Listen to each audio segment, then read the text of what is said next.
Hey everybody, Aaron here. Welcome back to another anime review. Today we look at Inuyashiki episode 3.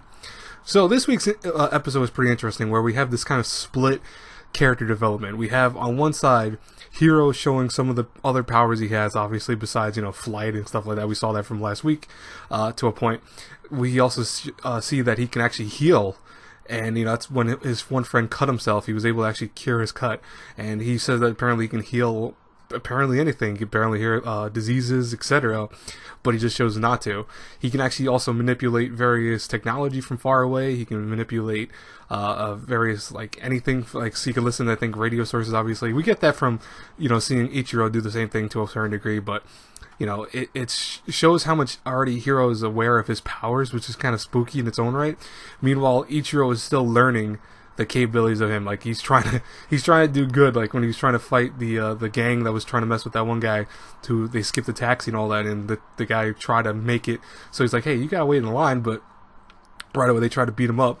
During that sequence, Ichiro was basically trying his best to fight and failing horribly at it. But the same token, anytime he actually hit them or twisted them around, that showed his power, and his power was able to flip them around really without effort. Even when he punched him, he smashed the guy's face in with very little effort.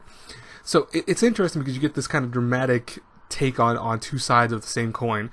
On one side you have Hiro already, who's quite well aware of his powers, and then you have Ichiro who's still trying to grasp his powers, which is interesting to me. But you also get to see how messed up Hiro is. Again, he just goes into someone's house, kills the family, walks away, and he was even probably going to kill those kids at the end, which is like, dude, what the hell is wrong with you, man? Oh my god.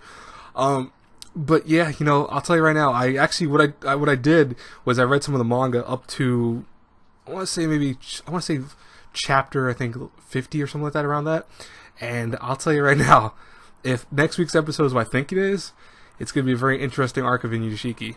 But so far, I'll tell you right now, from what I read of this and also from what I'm seeing, there's pretty much they're the same, and I think that's really cool. There's a little bit of added stuff in the anime, as I could see from this week's episode especially. There's one or two scenes added, and I think from last week a few people told me that also was a few scenes added, but none of it's bad. It's all actually pretty cool, and it's interesting way of just kind of getting more out of our characters a little bit, with just kind of seeing how they react to certain things, etc.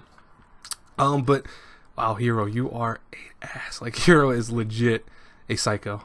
Legit. And I'll tell you, I know from a fact, because I know people have told me, they kind of spoiled it, not too bad, but mind you, but I know he sacrifices some stuff at one point, and I'm not going to say what, and why he does it. It could be for bad or good, but it changes his character even more from what I know.